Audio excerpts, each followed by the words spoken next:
মানুষ মারা গেলে তার ছবি মোবাইল থেকে পরে দেখলে গুনাহ হবে কিনা। কোনো মানুষ মারা গেছেন, তার মোবাইলে তার ছবিটা আছে, এই ছবিটা যদি আপনি দেখেন তাহলে সেক্ষেত্রে আপনি পুরুষ মানুষ পুরুষের ছবি দেখেছেন, মহিলারা মহিলাদের ছবি দেখিয়েছে, অথবা আপনার মাহরাম মহিলাদেরকে আপনি দেখেছেন যাদের সাথে আপনার দেখা দেওয়া জায়েজ আছে, তাহলে সেটা দেখলে তার কোনো গুনাহ হওয়ার কোনো কারণ থাকতে পারে না। কারণ দেখাটা স্মৃতির জন্য দেখতেই পারেন। হ্যাঁ, ছবি প্রিন্ট করে সেটা রাখা, টাঙ্গায় রাখা, সেটা শরীয়তের দৃষ্টিকোণ থেকে জায়েজ নাই। এমনি দেখলে যে গুনাহ হয়ে যাবে অথবা যে ব্যক্তির ছবি তার গুনাহ হবে, এরকম কোনো কথা নাই, তার কোনো গুনাহ হবে না ইনশাআল্লাহ।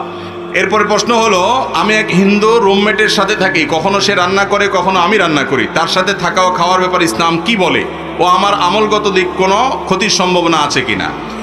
আমাদের দেশে অমুসলিমদের ব্যাপারে ধারণা বেশিরভাগ মানুষের পরিষ্কার না। ভালো করে শুনে রাখেন, যে ব্যক্তি আল্লাহর একত্ববাদকে স্বীকার করে না, শিরকে লিপ্ত, তাকে আপনি অন্তরের গভীরে জায়গা দিবেন না, যেহেতু সে আপনার রবের অস্তিত্বকে স্বীকার করে না। আপনার মায়ের চরিত্র নিয়ে কেউ যদি সন্দেহ করে, আপনি কি তাকে দোস্তি বানাবেন, দোস্ত করবেন? তার সাথে দোস্তি করবেন? আপনি কেন করবেন না? আমার মায়ের অস্তিত্ব নিয়ে প্রশ্ন তুলেছে, আপনার মেজাজ গরম হয়ে যাবে, হয়তো আইন হাতে আপনি তুলে নেবেন না, তার মধ্যে সে চলুক, আপনি আপনার মধ্যে চলবেন, শান্তিপূর্ণ ব্যবস্থা করবেন, ঠিক আছে, কিন্তু তাই বলে আপনি অন্তরঙ্গ তাকে বানাবেন না। কিন্তু এর মানে এই না যে কোনো অমুসলিমের সাথে আমাদের লেনদেন, উঠা বসা, কাজ কারবার কিছু করা যাবে না। নবী করিম সাল্লাল্লাহু আলাইহি সাল্লামের অমুসলিম সেবক ছিল, কাজের লোক ছিল, তাকে তিনি নিয়োগ দিয়েছেন। আজকাল কোনো ইমাম সাহেব যদি কোনো হিন্দু, কোনো ইহুদি, কোনো খ্রিস্টান, কোনো অমুসলমানকে কাজের লোক নিয়োগ দেয়, তার চাকরি থাকবে?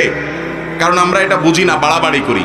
মনে রাখবেন, লা ইয়ানহাকুমুল্লাহু আনিল্লাযিনা লাম ইউকাতিলুকুম ফিদ-দ্বীন, যে সমস্ত অমুসলিম অন্য ধর্মের মানুষরা তোমাদের উপরে যুদ্ধ চাপায় দেয় নাই, গন্ডগোল চাপায় দেয় নাই, ওয়ালাম ইউখরিজুকুম মিন দিয়ারিকুম, তোমাদের বাসাবাড়ি থেকে বের করে দেয় নাই, তাদের ব্যাপারে আল্লাহ তাআলা নিষেধ করেন না তাবাররুহুম ওয়া তুকসিতু ইলাইহিম, তাদের সাথে সদাচরণ করতে। বিধায় অন্য ধর্মাবলম্বী কেউ অসুস্থ হলে তাকে দেখতে যাবেন, তার খোঁজ খবর নেবেন, তার উপকার করতে পারেন, তাকে সাধারণ দান করতে পারেন, এবং তাকে কাজের লোক হিসাবে রাখতে পারেন, তার অধীনে কাজ করতে পারেন, তাকে টাকা ধার দিতে পারেন, তার কাছ থেকে টাকা ধার নিতে পারেন, তার সাথে থাকতে পারেন, কোনো অসুবিধা।